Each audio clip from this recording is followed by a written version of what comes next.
রাবেতা বোর্ডে ফার্স্ট হয়েছে। 1 নম্বর হলো তৌহিদ আহমদ সরদার, পিতা আনিসুর রহমান সরদার, গ্রাম হলখালি, থানা কুলতলি।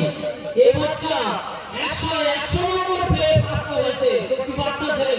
আর রাবেতা বোর্ডে ওর পশ্চিমবাংলা 100 নম্বর পেয়ে ফার্স্ট হয়েছে। আচ্ছা, ওই ছেলেদের জন্য মাদ্রাসার তরফ থেকে এই যে লাল সাইকেল দেখতে পাচ্ছেন, ওদের লাল সাইকেল দেওয়া হচ্ছে একটা করে। আর রাবেতা বোর্ড থেকে ওদের কিতাব দিয়েছে, মাদ্রাসার তরফ থেকে ওদের কিতাব দেওয়া হচ্ছে।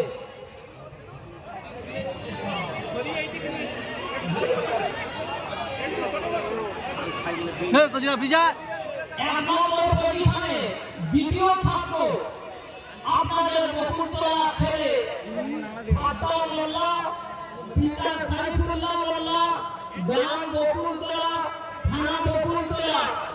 এই সাদ্দাম মোল্লা বকুলতলা বাড়ি, ইও 100 নম্বর পেয়ে রাবেতা বোর্ডে গোটা পশ্চিমবাংলা ফার্স্ট হয়েছে।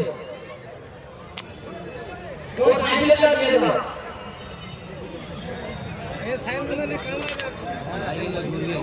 আপনারা বকুলতলার মানুষ শুনে খুশি হবেন যে আপনাদের অর্থ বেকার যায়নি। এই সমস্ত বাচ্চারা ওই পশ্চিমবাংলায় পরীক্ষায় এরা 100 নম্বর পেয়ে ফার্স্ট হয়েছে। দ্বিতীয় সেকেন্ড যারা হয়েছে, দ্বিতীয় স্থান অধিকার করেছে। 1 নম্বর হলো আখতার গায়েন, পিতা আব্দুর রহমান গায়েন, গ্রাম মুইজবাটি, থানা বকুলতলা। তুমি নিচে চলে যাও, ও এখন যাদের নাম রাখা আছে নিচে গিয়ে সাইকেল নিয়ে নাও। দ্বিতীয় পজিশনে যে বাচ্চাটা হয়েছে তার নাম মাসউদ শেখ, পিতা কুতুবউদ্দিন শেখ, গ্রাম কাটানদিঘি, থানা মথুরাপুর।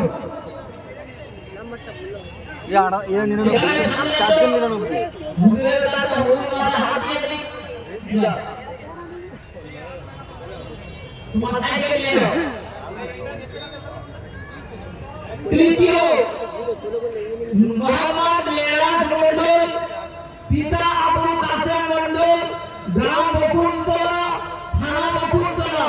এই মাদ্রাসার পিছনে বাড়ি আমাদের কাসেম ছেলে মেরাজ মন্ডল। 99 নম্বর পেয়ে দ্বিতীয় স্থান অধিকার করেছে পশ্চিমবাংলায়। সাইকেল নিয়ে নাও।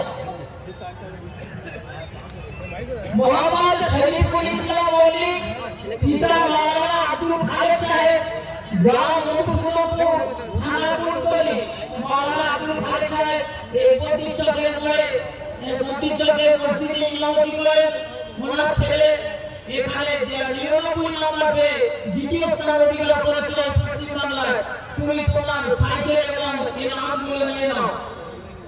এই 4 জন ছেলে ছিল যারা দ্বিতীয় স্থান অধিকার করেছে।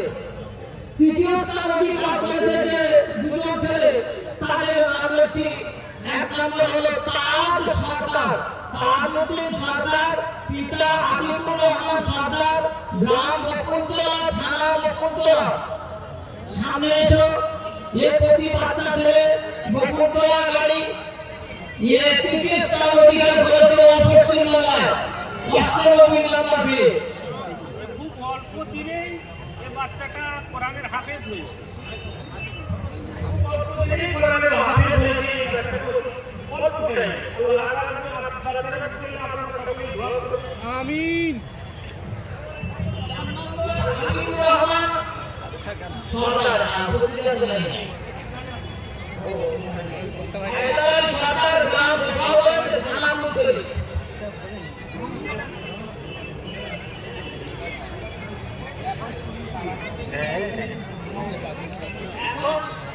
এই হাদিসের ছাত্ররা একটা বিদায়ী তারানা লিখেছে, সেই তারানাটা পড়বে, তারপরে দোয়া হবে।